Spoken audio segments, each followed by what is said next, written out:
यो public, मैं गौरव। लेकिन क्या आपने कभी आसमान से मांस मटन की बरसात होते हुए देखा है? I mean, ये सुनने में भले ही साइंस फिक्शन मूवी जैसा शॉकिंग लगे, लेकिन इतिहास इस बात का गवाह है कि ऐसा असल में हुआ है।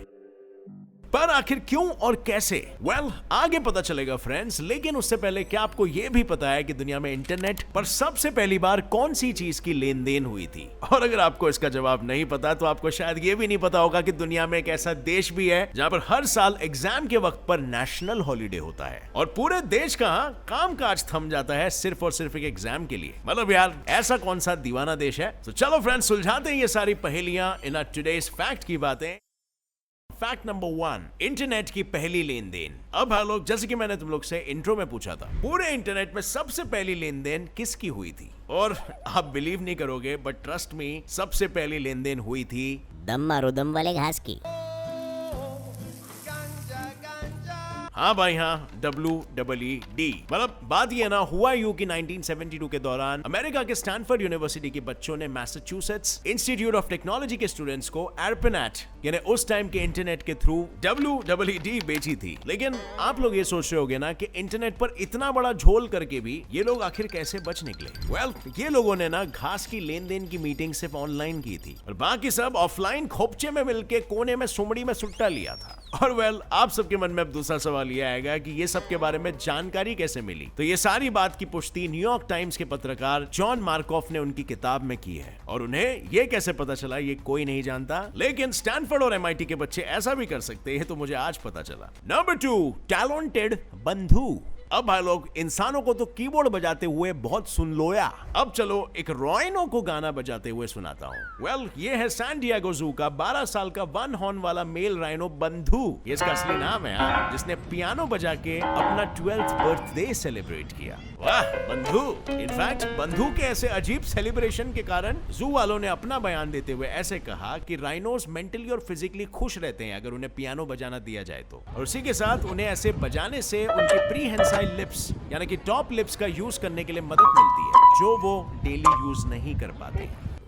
Quite interesting. लगता है ये साल अमेरिका's गॉट टैलेंट में तगड़ा कंपटीशन मिलने वाला है। नंबर 3, एग्जाम है भाई, सर पे एग्जाम। क्या आपको पता है हर साल साउथ कोरिया के नवंबर महीने में सिर्फ और सिर्फ एक एग्जाम के खातिर पूरे देश में सन्नाटा छा जाता है? और सन्नाटे से मेरा मतलब है पूरे देश में नेशनल हॉलीडे रहती है। सारी दुकानें, ऑफिसेस, बैंक्स, यहाँ तक कि प्राइवेट कंपनियां, कंस्ट्रक्शन का काम, प्लेन्स का अराइवल, डिपार्चर, मिलिट्री ट्रेनिंग, सब कुछ रोक दिया जाता है। ये कोई मामूली एग्जाम नहीं है, बल्कि साउथ कोरिया की सबसे इंपॉर्टेंट और स्टूडेंट्स की लाइफ की सबसे महत्वपूर्ण सुनियोंग एग्जाम है। इसे college scholastic ability test CSAT भी कहते हैं। इस एग्जाम के थ्रू स्टूडेंट्स का फ्यूचर और उनकी आगे की पढ़ाई यानी यूनिवर्सिटीज में एडमिशंस का फैसला होगा, और इसीलिए एग्जाम्स के वक्त बच्चों को जरा भी डिस्टर्बेंस ना हो, इसीलिए सब कुछ रोक दिया जाता है। लेकिन नाउ आई नो, आप सोच रहे होंगे कि यार एक एग्जाम के लिए इतनी बड़ी मगजमारी ज्यादा नहीं हो गया? ये सवाल का जवाब काफी सिंपल है, क्योंकि साउथ कोरिया दुनिया का one of the most highly educated देश है, जहां पर एजुकेशन को बहुत ही ज्यादा इंपॉर्टेंस देते हैं, इसीलिए उन्होंने ये कदम उठाया है। पर दुनिया के कई सारे लोगों ने ऐसे स्ट्रेसफुल एग्जाम को क्रिटिसाइज किया है, क्योंकि ये एग्जाम्स इतने ज्यादा हार्ड होते हैं कि साउथ कोरिया में स्टूडेंट्स के बीच दिन भर दिन डिप्रेशन और ये केसेस इतने ज्यादा बढ़ गए हैं कि पूरी दुनिया में 10 से 30 साल की उम्र में सुइसाइड केसेस के मामले में साउथ कोरिया नंबर 1 पर आता है। लेकिन अब कोरियन गवर्नमेंट इस एग्जाम को थोड़ा इजी बनाने वाली है और वो कुछ मेजर्स ले चुकी है, लेकिन इसका अनिवार्य कब होगा ये किसी को नहीं पता। नंबर 4, जैसी करनी वैसी भरनी। अब फ्रेंड्स, कहते हैं ना, जैसी करनी वैसी भरनी। वैसे एक बार 1972 के बाद पुराने रबर टायर्स उन्हें ही 30 सालों बाद फिर से एक एक करके निकालने पड़े। I mean, legit एक एक करके। दरअसल हुआ यूं कि फ्लोरिडा के फोर्ट लॉडरडेल के ऑसबॉर्न रीफ में सरकार को आर्टिफिशियल कोरल रीफ यानी कि मैन मेड कोरल रीफ्स बनानी थी, जिससे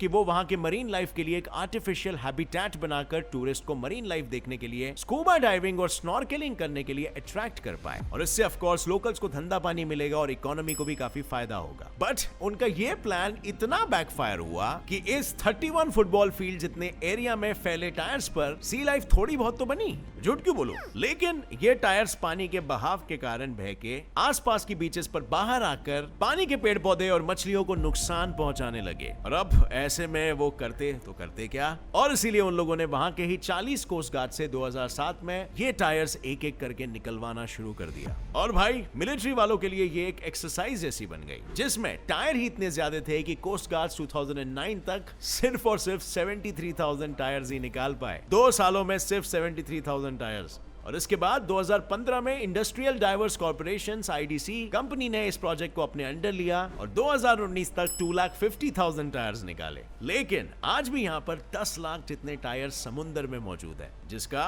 तो ऊपर वाला ही जाने क्या होगा। Number 5, chocolate frog. अब फ्रेंड्स, ये वाला फैक्ट सभी हैरी पॉटर के फैंस के लिए है, क्योंकि साइंटिस्ट को हैरी पॉटर में दिखाया गया ये चॉकलेट फ्रॉग सच्ची मुच्ची में ऑस्ट्रेलिया के न्यू गिनी के रेन फॉरेस्ट में मिला है।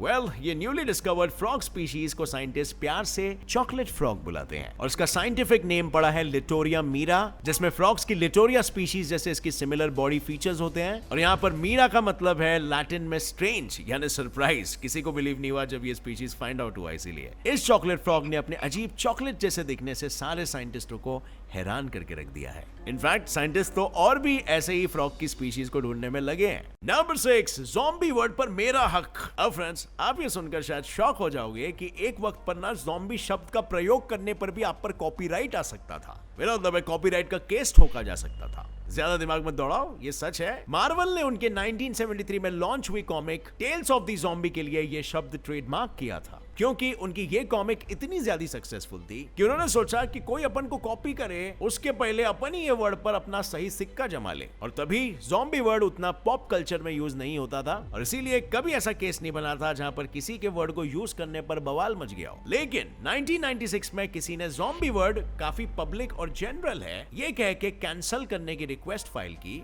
उसके बाद कोर्ट ने भी इसे अप्रूव किया और मार्वल से इस वर्ड को छीन के पब्लिक में बांट दिया। लेकिन भाई मार्वल तो ठहरे मार्वलस, उन्होंने फिर से 2006 में मार्वल ज़ॉम्बीज को ट्रेडमार्क किया और ये शब्द अब कब तक इनके पास रहता है ये तो वक्त ही बताएगा। Number 7, sweet shot. अब फ्रेंड्स, क्या आप जानते हो गोल्फ बॉल एक वक्त पे हनी से बने रहते थे? मतलब गोल्फ बॉल का सेंटर यानी उसका कोर 1960s तक हनी से बना हुआ होता था। इसका रीजन ये था कि गोल्फ बॉल बनाने के सारे केमिकल प्रॉपर्टीज, जैसे गोल्फ बॉल के सेंटर का वजन पर क्यूबिक इंच ज्यादा यानी 50 ग्राम्स के आसपास होना चाहिए। इसके साथ इसका सेंटर इलास्टिक जैसा होना चाहिए, जिसका वॉल्यूम और गुइनेस यानी चिपचिपाहट टेम्परेचर के चेंजेस के साथ साथ थ्रू आउट सेम ही रहनी चाहिए, ताकि गोल्फ कभी भी किसी भी क्लाइमेट में खेला जा सके। आई नो काफी सारी चीजें होनी चाहिए और ये सारी की सारी चीजें हनी में प्रेजेंट होती थी, जिसकी वजह से हनी के गोल्फ बॉल्स बनते थे। और जैसे कि हमें पता है कि हनी कभी भी बिगड़ता नहीं है, and chemistry and you book के लेखक आर्थर एम मैस नाम नहीं मैस है बताओ के अनुसार हनी हाइग्रोस्कोपिक होता है, जो आसानी से सराउंडिंग में वाटर मॉलिक्यूल्स को होल्ड करके रखेगा, जिससे कि बॉल जल्दी से सड़ेगी नहीं और लंबे टाइम तक टिकेगी। और इसी कारण से कोर हनी से बनता था। पर फिर पता नहीं क्यों किस कारण ऐसे हनी वाले बॉल बंद हो गए। लेकिन आज बॉल्स के कोर सिंथेटिक रबर या टंगस्टन या टाइटेनियम और एक्रिलेट के मिक्सचर से बनते हैं। नंबर 8, टिप टिप बरसा मांस ने आग लगाई। अब आप लोग जरा सोचो, आप मस्त मौला अपनी जिंदगी में रास्ते से चल रहे हो, आसमान भी मस्त एकदम साफ कोरा हो और सडनली आसमान से बारिश होने लग जाए। बरसात पानी की नहीं बल्कि मीट यानी कि मांस मटन की हो रही हो तो आप शायद यकीन नहीं करोगे, लेकिन ऐसी मटन की बारिश सच्ची मुच्ची में 3 मार्च 1876 को केंटुकी के ओलंपिया स्प्रिंग्स के एक छोटे से यार्ड में हुई थी, जिसे इतिहास में केंटुकी मीट शावर कहा जाता है। और उस वक्त न्यूयॉर्क टाइम्स ने खुद इस पर आर्टिकल भी लिखा था।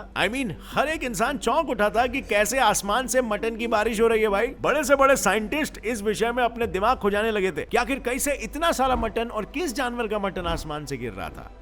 इस सब के थोड़े से दिनों बाद ये सारे मटन्स की जांच पड़ताल की गई और बाद में पता चला ये सब खराब मांस थे जो वल्चर्स खाते हैं, और उस एरिया में काफी सारे वल्चर्स थे। और इसे मद्देनजर रखकर डॉक्टर LD कैस्टनबाइन ने एक हाइपोथेटिकल कंक्लूजन निकाला कि ये सारे आसमान से गिरने वाले मटन्स वल्चर्स की वॉमिट की करामती है। मतलब वल्चर्स जब भी ज्यादा खाना खा लेते हैं तब वो अपना पेट हल्का करने के लिए ऐसी वॉमिट बाहर निकालते हैं ताकि आसमान में वो सही से उड़ सके। हालांकि बाकी सारे हाइपोथेटिकल थियरीज के कंपैरिजन में ये थियरी काफी ज्यादा वैलिड लगती है। I mean, ये भले ही सुनने में साइंस फिक्शन मूवी जैसी लग रही हो, लेकिन इतिहास गवाह है केंटुकी मीट शावर सच में हुआ था। नंबर 9, फ्री में पिज्जा, फुकट में पिज्जा। अब फ्रेंड्स, क्या आपको फ्री में मजे से पिज्जा ठूसने हैं? तो जल्द से जल्द जाओ डोमिनोज ऐप में और आज के आज बेल आउट कूपन कोड को ट्राई करना। लेकिन जरा सुनो रुको जरा, सबर करो। ये करने के लिए आपको 2009 में अमेरिका के सिंसिनाटी शहर में रहना पड़ता, क्योंकि डोमिनोज के एक टेक्निकल ग्लिच के कारण उन्हें एक ही दिन में पूरे के पूरे 11,000 पिज्जास मुफ्त में पब्लिक को देने पड़े थे। दरअसल हुआ यूं था कि डोमिनोज को लोगों को उनके ऐप को ज्यादा इस्तेमाल करने के लिए प्रोत्साहित करना था, जिसके लिए उन्होंने प्रमोशन के तौर पर एक कस्टमर को बेल आउट कूपन कोड इस्तेमाल करके एक बार फ्री में पिज्जा देने का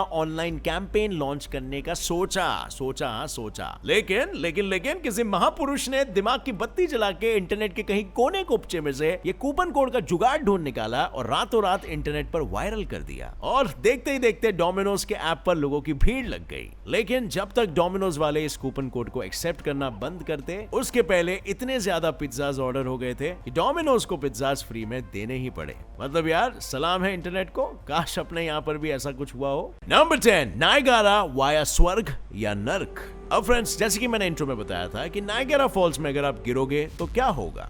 ये जवाब जानने से पहले हम थोड़ा नायगेरा फॉल्स के बारे में जान लेते हैं। तो Niagara Falls, Horseshoe Fall, American Falls और ब्राइडल वेल फॉल्स जैसे 3 बड़े बड़े वाटरफॉल्स का कॉम्बिनेशन है। तो 57 मीटर्स यानी 16 माले की बिल्डिंग जितना लंबा, इतना पानी तेजी से नीचे फेंकता है, और इतनी तेज बहाव में अगर कोई भी इंसान इसमें गिरेगा तो निकलना बच के इज नेक्स्ट टू इम्पॉसिबल। इसके अलावा इसका पानी इतना ठंडा है कि इसमें गिरते ही 15 मिनट के अंदर ही अंदर आप अगर बाहर नहीं निकले तो आपका बॉडी हाइपोथर्मिया यानी ज्यादा ठंड के कारण जकड़ जाएगा और आपकी मौत हो जाएगी, जिसकी वजह से फॉल्स के नीचे बहुत सारे बड़े बड़े पत्थर है, जिस पर अगर आप गिरोगे वो भी इस रफ्तार से, तो यार किसी की भी जान चली जाएगी। और रिपोर्ट्स की माने तो सन 1850 से लेकर अब तक 5,000 लोग इस फॉल्स पे स्टंट करके या सुसाइड अटेम्प्ट में नीचे गिरे हैं, जिसमें से सिर्फ महज 15 लोग ही जिंदा बचे। वी कैन सेफली से कि इसके अंदर कोई चला गया तो उसका जिंदा वापस आना इज नेक्स्ट टू इम्पॉसिबल। अब फ्रेंड्स, ये सारे इंटरेस्टिंग फैक्ट्स जानकर आपका नॉलेज काफी बढ़ चुका है, सो मेरे इस सवाल का जवाब दे के बताओ आप। एक रिडल है ये, why is a teddy bear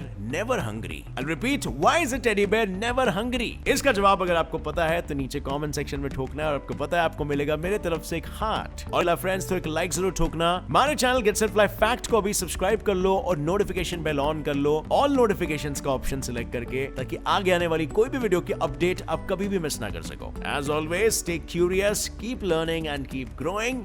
Jai Hind!